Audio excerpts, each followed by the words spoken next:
नमस्कार, मी स्नेहल किचन वर्ल्डमध्ये तुम्हा सर्वांचं खूप खूप स्वागत करते. तर आज आपण दुधातील शंकरपाळीची रेसिपी पाहणार आहोत.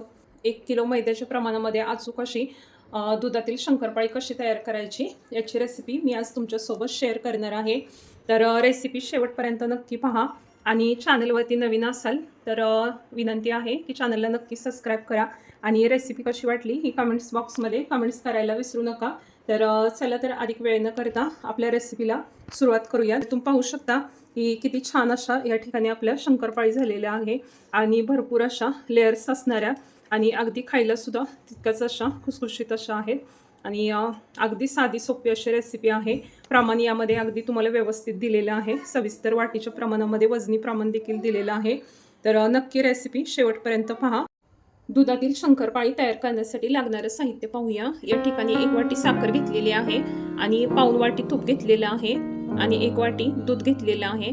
तर आपण तूप जे आहे ते थोडंसं 1 वाटीला कमी घ्यायचं आहे, कारण आपण दूध घेतलं या ठिकाणी शंकरपाळी तयार करण्यासाठी आणि दुधामध्ये थोडासा अंश असतो तेलकट किंवा तुपाचा. तर त्यामुळं काय होतं, बऱ्याचदा तुपाचं प्रमाण जास्त झालं तर शंकरपाळी जी आहे ती विरघळू शकते तेलामध्ये. तर त्यामध्ये आपण जे आहे तूप जे आहे ते थोडंसं कमी घेतलेलं आहे. 1 वाटीला अगदी पाऊण वाटी घेतलेलं आहे. तर हे जे प्रमाण आहे ते वजनी प्रमाणात 250 ग्रॅम साखर घेतलेली आहे आणि 1 किलो प्रमाणामध्ये आपण शंकरपाळी 1 किलो मैद्याची शंकरपाळी तयार करणार आहोत. आपण आता सर्वप्रथम काय करूया, इथे 1 वाटी साखर घेतलेली आहे ते या पातेल्यामध्ये आता काढून घेऊया. तर या ठिकाणी एक टीप आहे, ज्या वाटीनं तुम्ही साखर घेतलेली आहे त्याच वाटीनं मैदा घ्या, त्याच वाटीनं दूध घ्या, एकाच वाटीनं सर्व जिन्नस मोजून घ्यायचे आहेत म्हणजे प्रमाण व्यवस्थित राहील. तर या ठिकाणी आपण आता साखर घालून घेतलेली आहे. तर यामध्ये आता दूध ओतून घेऊया. हे जे दूध आहे ते उकळून थंड करून घेतलेलं दूध आहे. तर आता हे जे मिश्रण आहे ते आपण गॅसवरती ठेवून हलवून घेऊया. हे जे मिश्रण आहे साखर आणि दूध हे आपण आता व्यवस्थित गॅसवरती बारीक आचेवरती ठेवून याला असं मिक्स करून घेऊयात. दुधामध्ये साखर व्यवस्थित विरघळून घ्यायची आहे. तर आता आपण याला बारीक गॅसवरती असं थोडंसं ढवळत राहायचं आहे. आता इथे दुधामध्ये साखर पूर्णपणे विरघळून घेतलेली आहे आणि गॅस आता मी बंद करून घेतलेला आहे. तर आता आपलं दूध थंड होत आहे तोपर्यंत आपण मैदा घेतलेला आहे या ठिकाणी. तर याच वाटीनं तूप घेतलेलं आहे, याच वाटीच्या प्रमाण. तर याच वाटीनं मी 6 वाट्या मैदा या ठिकाणी घेतलेला आहे आणि वजनी प्रमाणात जर पाहिजे तर 1 किलो मैदा या ठिकाणी घेतलेला आहे.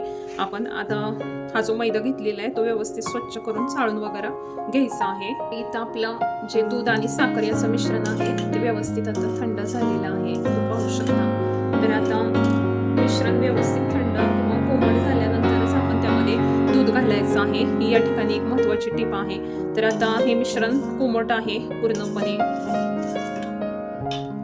नॉर्मल झालेलं आहे. तर आता आपण यामध्ये तूप घालून घेऊया.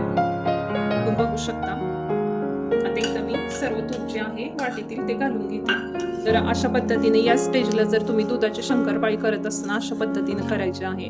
या स्टेजला आपण जर अगदी दूध आणि साखर व्यवस्थित विरघळून घेतल्यानंतर तूप घालायचं आहे. अशा पद्धतीनं जर तुम्ही तूप घातलं तर व्यवस्थित राहतं आणि अगदी फाटत नाही. तुम्ही बघू शकता अजिबात दूध फाटलेलं नाही या ठिकाणी, किती व्यवस्थित छान मिक्स झालेलं आहे. आणि हे जे तूप आहे गाईचं दूध घेतलेलं आहे आणि दूध सुद्धा गाईचं आहे. तुम्ही हवं तर म्हशीचं कोणतंही दूध वापरलं तरी चालेल, पण समान मैदा मोजून घेतलेला आहे. तर 6 वाटी मैदा या ठिकाणी शंकरपाळी तयार करण्यासाठी घेतलेला आहे.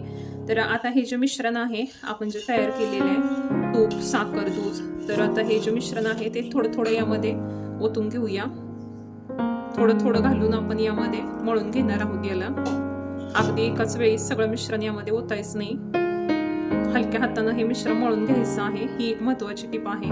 अगदी लागेल असं थोडं थोडं घालायचं आहे. आता या ठिकाणी सर्व दूध जे आहे यामध्ये ओतून घेतलेलं आहे आणि अशा पद्धतीनं व्यवस्थित हे मळून घेत आहे मी, तुम्ही पाहू शकता. आणि अशा पद्धतीनं पीठ तयार झालेलं आहे, म्हणजे आपलं पीठ अगदी परफेक्ट तयार झालेलं आहे शंकरपाळीसाठी. असं थोडं त्याला क्रॅक जातं थोडं, तुम्ही पाहू शकता असं. आणि अशा पद्धतीनं आपण त्याचे गोळे तयार करून घेऊया. पीठ मळलं की लगेच गोळे तयार करून घ्यायचं, कारण आपण यामध्ये तूप घातलेलं असतं आणि तूप थंड झालं की ते अगदी मग आळतं आणि पुन्हा मग आपल्याला त्रास पडतो लाटताना, गोळे तयार करताना. त्यामुळे आपण लगेच असं लाटून पण घेऊया शंकरपाळी. तर या ठिकाणी सर्व मिश्रणाचे गोळे तयार करून घेतलेले आहेत आता आणि आपण यावरती आता रुमाल टाकून घेऊया थोडा वेळ कॉटनचा आणि याला 10 मिनिटं या ठिकाणी मी गोळा तयार करून घेतलेला आहे, पोळपाटावर ठेवून घेतलेला आहे आणि याला आता हलक्या हाताने आपण असं लाटून घेणार आहोत. तर आता हे लाटत असताना तू पाहू शकता बाजूने असे थोडे क्रॅक गेल्यासारखे होतात. तर अगदी आपलं पीठ जे आहे ते व्यवस्थित तयार झालेलं आहे, याचा अर्थ शंकरपाळीचा. तर अशा पद्धतीने आपण याला व्यवस्थित याची पोळी लाटून घेऊयात पोळपाटावरती. तर शंकरपाळी लाटत असताना जास्त पातळ ही लाटायची नाही आपल्याला, त्यामुळे काय होतं मग अशा कडक शंकरपाळ्या होऊ शकतात. थोडंसं जाडसरच ठेवायचं आहे पोळी लाटल्यानंतर आपल्याला. आता तुम्ही पाहू शकता इथे अशा पद्धतीने आपण शंकरपाळीची जी पारी आहे ती लाटून घेतलेली आहे. तर आता आपण याच्या ज्या कडा आहेत त्या बाजूला कट करून घेऊयात. याला चौकोनी आकार देऊन घेऊयात. बाजूचा जो आकार आहे तो कट करून घेऊया, म्हणजे आपल्या शंकरपाळीचा शेप जो आहे तो व्यवस्थित येण्यास मदत होईल. आपण बाजूच्या कडा कट करून घेतलेल्या आहेत आणि तुम्ही पाहू शकता आता आपण याला सुरीच्या सहाय्याने असं व्यवस्थित स्क्वेअर शेप मध्ये कट करून घेऊयात, म्हणजे आपल्या शंकरपाळ्या व्यवस्थित एकसारखं दिसतील छान अशा पद्धतीने. आता आपण फिरकी असेल तुमच्याकडे तर फिरकीच्या सहाय्याने कट करून घेतले तरी चालू शकेल. आता या ठिकाणी शंकरपाळी पूर्णपणे माझी कट करून झालेली आहे. तर आता या ताटामध्ये व्यवस्थित काढून घेऊयात आपण. जरी हे चिकटलेलं असलं तरी तेलात टाकल्यानंतर सुट्ट होतं ते पाहू शकता. त्यामुळं आपण आता इथं काढून घेऊया. हे ताट तेल गरम झालेलं आहे. आपण शंकरपाळ्या ज्या आहेत ते तेलामध्ये सोडून घेऊयात.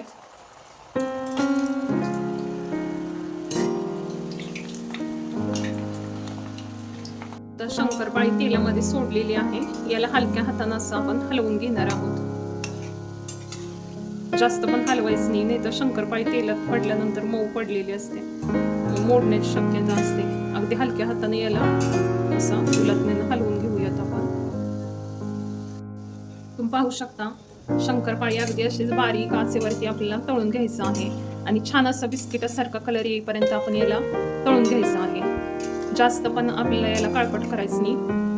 थोडं कलर आपल्याला गोल्डन दिसला की मग आपण याला काढून घेऊयात. याला मंद आचेवरती तळायचं. जास्त फ्लेमवरती जर आपण तळायला सुरुवात केली तर आतून मग कच्ची राहते शंकरपाळी आणि मग कलर लवकर त्याचा चेंज होतो, करपले जातात.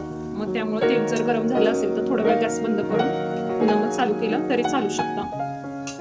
तेल जे आहे ते मध्यम तापलेलं असावं, जास्त तापलेलं नसावं शंकरपाळी तळताना.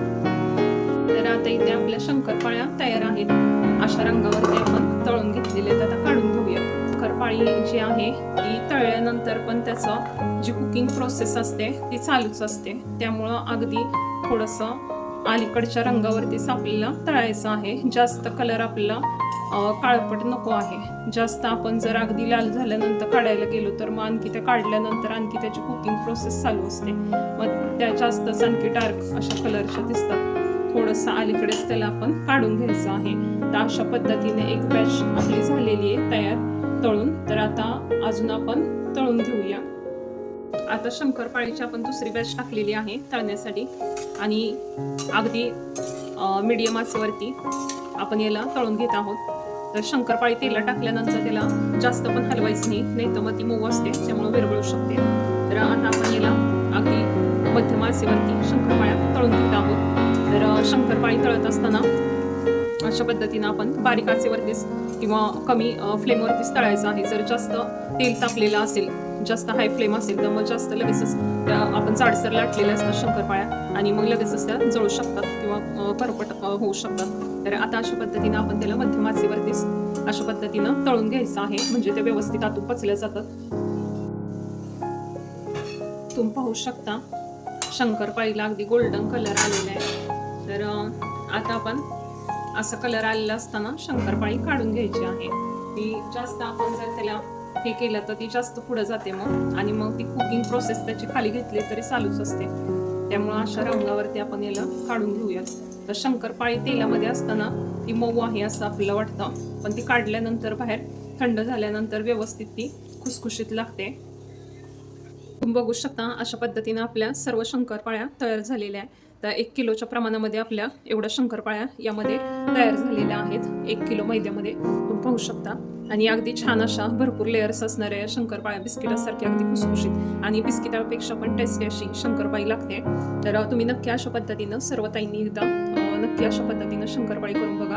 जेव्हा तुम्ही ही शंकरपाळी कराल तर त्यावेळी तुम्हाला टेस्ट जाणवेल की खूप छान अशी टेस्ट येते. याची बिस्किटापेक्षाही अगदी छान टेस्ट आहे आणि अगदी खुसखुशीत अशा झालेल्या आहे शंकरपाळ्या. आणि शंकरपाळी ज्यावेळी आपण तेलातून काढतो त्यावेळी ती आपलं अशी थोडी सॉफ्ट आहे असं वाटतं, पण नंतर थोड्या वेळानंतर ती अगदी अशी खुसखुशीत होते थंड झाल्यानंतर आणि खायला पण खुसखुशीत लागते.